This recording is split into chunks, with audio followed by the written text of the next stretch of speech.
This is TWiT. I asked that as he said every earnings call until the last one, he mentioned he would talk about how exciting this opportunity was, and then he seemed to have kind of dropped it.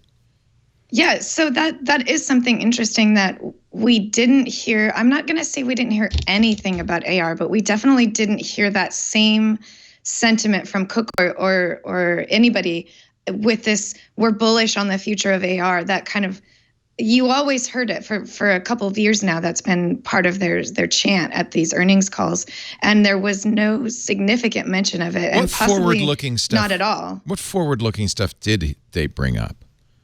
Did they talk about cars? Did they talk about? Nope, they didn't talk about cars. Because as I remember last week, one of the things we said we were going to pay attention to is Tim, because they do this every year. The CEO and the CFO will maybe say, and here looking forward, here's our prospects looking forward.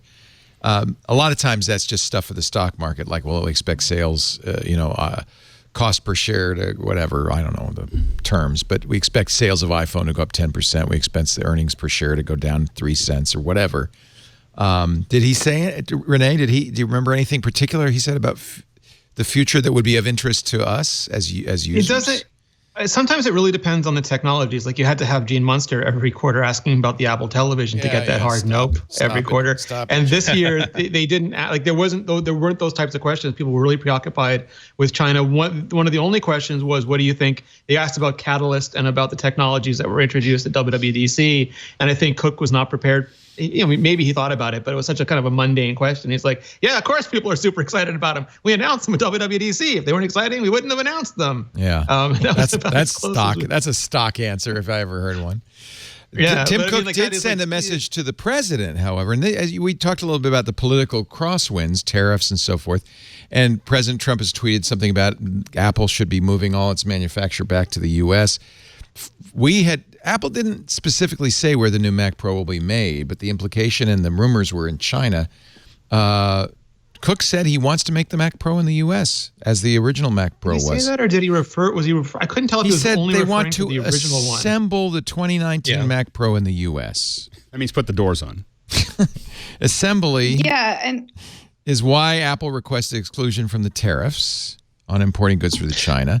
By the way, Ming-Chi Kuo and others think that Apple will just absorb any tariff costs. The price has enough, the margins have enough resiliency to absorb the tariff. Here's the quote. In terms of the exclusions, that's the tariffs. We've been making the Mac Pro in the U.S. We want to continue to do that. So we're working and investing currently in capacity to do so because we want to continue to be here. And so that's what's behind the exclusions. So we're explaining that and hoping for a positive outcome. This is his answer. So I didn't know you wanted to, but that's why I'm parsing the words, because they want to. Of course they want to, but will they be able to? Yeah, he promised nothing. He promised absolutely nothing.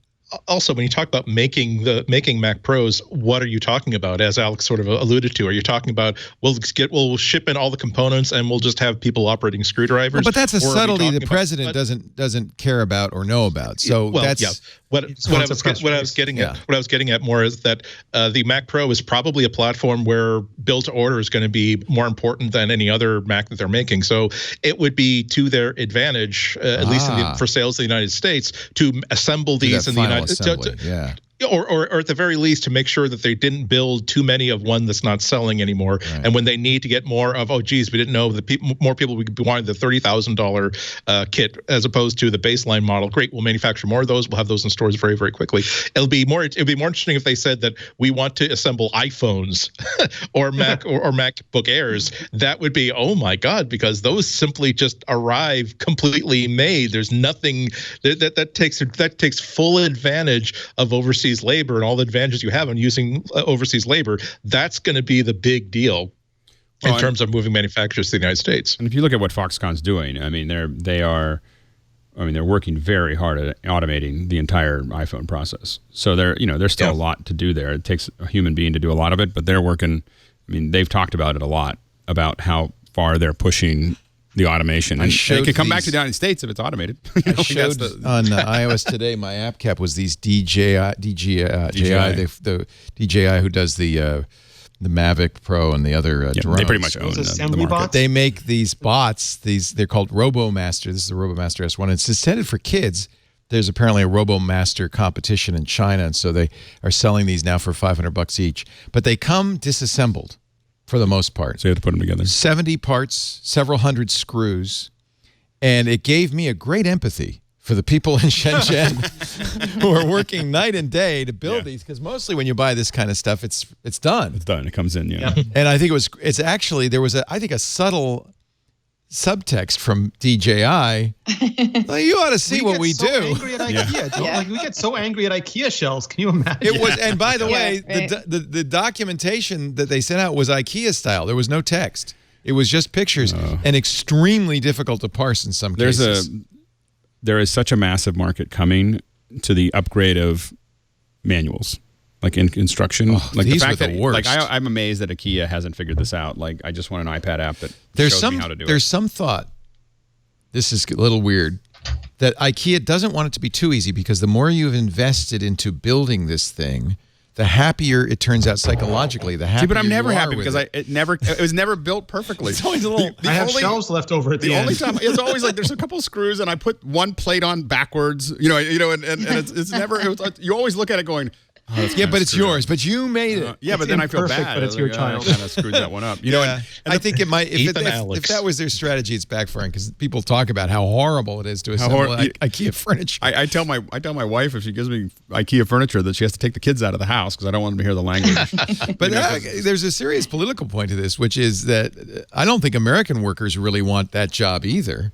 No, we don't have people that want it. It's done in China because that's where you can get the people to do it. Well, and it is the. I've talked to many manufacturing people in the U.S. Who say we would. I was talking to somebody who has a plant in Texas. We would. We can't. We can't hire enough people to do it. Yep. And seasonally, Leo, they're not even full. They're not even all year-round jobs. They're highly seasonal jobs, which makes them a lot worse for many countries. Yeah. Yeah. So I think that's part of it is you may want to assemble it in Dallas or Austin. It's a good idea, but it's not going to. But if there's nobody to do it, how are you going to do it? Right. Yeah. But if you've offered a contract with medical benefits and everything, as opposed to dealing with a subcontractor, these jobs might become more attractive. I don't know. If the problem is that if Amazon is getting complaints about the warehouse, the complaints on an iPhone assembly line would be astronomical. I mean, compared to I'm not sure that Apple would allow the sort of workplace. But then they couldn't afford to do it. They couldn't afford to do it. I mean, it's much worse. Yeah, I think they could afford to do it. They'd have to raise the price or lower their margins. But I've seen studies that say it would add maybe $5-10 to the cost. The problem literally is you can't get Americans to do it. Right. Your turnover would be high. You can't get the people to do it. And yeah, you nailed it. If people hate working in the Amazon warehouse, imagine what it would be like to assemble iPhones. It's just not a great job. The good news is the suicide rate at Foxconn has dropped, but that's only because they put nets everywhere. I mean, I shouldn't laugh, but it's I don't know. Some people say it's not the job that's repellent, it's the wage. But if you put that little tiny screw in 500 times a day, and that's all you do 5 days a week. Yeah, even if you're well paid and you get benefits. I used to do that.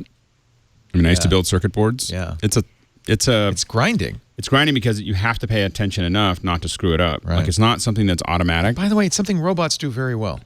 Well, that's what happened. What was interesting in the company that I worked as when I got out of high school, I started in shipping and receiving. It turned out I was good at packing things, and so they went ahead and put me in, had me start assembling some stuff, and I was, we were good at it, but they moved it was a big economic lesson for me. They moved the minimum wage from $3.25 an hour to $3.75 an hour. And when they did that, the company laid off 30 people and put in a surface mount. Yeah. And they said it was just amortizing over X number of years was all they cared about. Simple cost. And they literally just 30 people lost their job, but this one person got paid a lot more money to manage this big machine that just pushed out all the boards. And they just said they couldn't do it until it amortized. The other, let's see, what else did they talk about? Is that pretty much it? 5G, Leo. 5G. There's the buzzword. Tim would not comment about future products. They wouldn't say. Yeah. Rumor is it won't be this year, it'll be next year. And it's going to help. I hear 5G is going to make a huge difference in the rural areas. Have you seen these things? No, it's not. I'm just like, you see all these things like how 5G is going to transform the rural areas, and you're like, that's the one place it's not going to transform anything. You know, there's the 4G they call 5G will be helpful in rural areas, but the actual 5G won't be there.